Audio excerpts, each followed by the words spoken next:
It's an honor to testify before you here today. The reason that I'm with you is that I speak on dozens of college campuses every year, so I have some firsthand experience with the anti-First Amendment activities that have been taking place on the college campuses. I've encountered anti-free speech measures, administrative cowardice, even physical violence at campuses ranging from California State University at Los Angeles to University of Wisconsin at Madison, which is driving the legislation that Ms. Demings was talking about, to Penn State University to UC Berkeley, and I am not alone.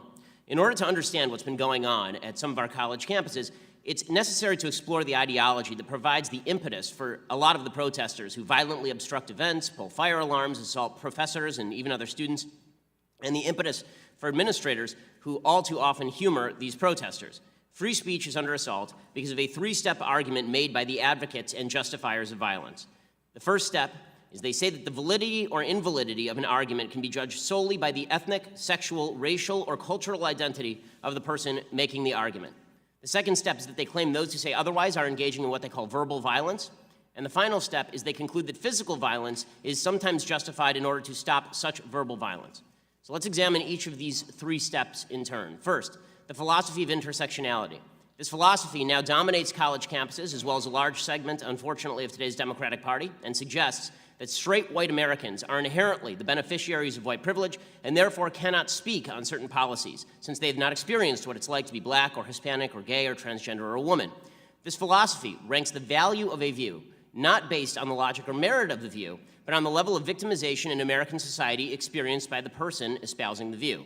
Therefore, if you're an LGBT black woman, your view of American society is automatically more valuable than that of a straight white male. The next step in the logic is obvious. If a straight white male, or anybody else who ranks lower on the victimhood scale, says something contrary to the viewpoint of the higher-ranking intersectionality identity, that person has engaged in a microaggression. As NYU social psychologist Jonathan Haidt writes, microaggressions are small actions or word choices that seem on their face to have no malicious intent, but that are thought of as a kind of violence nonetheless. You don't have to actively say anything insulting to microaggress. Somebody merely needs to take offense. If, for example, you say that society ought to be colorblind, you're microaggressing certain identity groups who have been victimized by a non-colorblind society. Note, microaggressions, as the name suggests, are not merely insults. They are aggressions. They are the equivalent to physical violence. Just 2 weeks ago, psychologist Lisa Feldman Barrett of Northeastern University published an essay in the New York Times suggesting that words should be seen as physical violence because they can cause stress, and stress causes physical harm. Thus, Feldman suggested it is reasonable, scientifically speaking, to ban or restrict speech you do not like at your school. This is both inane and dangerous. That's because it leads to the final logical step.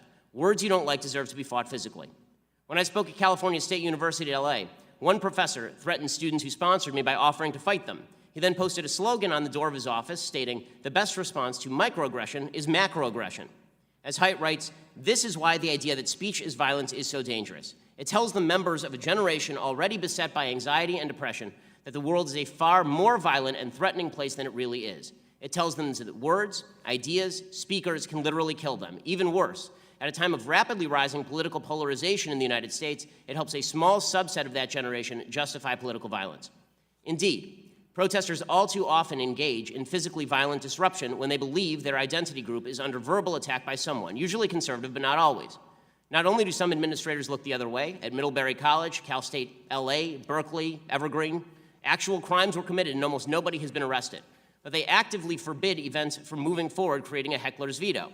The notion that if you are physically violent enough, you can get administrators to kowtow to you, to bow before you, by canceling an event you disagree with altogether. All of this destroys free speech. But just as importantly, it turns students into snowflakes, craven and pathetic, looking for an excuse to be offended so they can earn points in the intersectionality Olympics and then use those points as a club with which to beat opponents.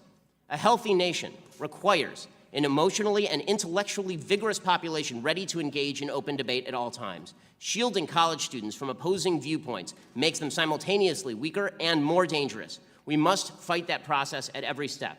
And that begins by acknowledging that whatever we think about America and where we stand, we must agree on this fundamental principle.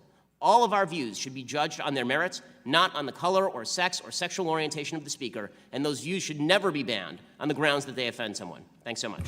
Mr. Shapiro, would the professors you cited in your testimony view your 4-minute and 48-second opening statement as a microaggression?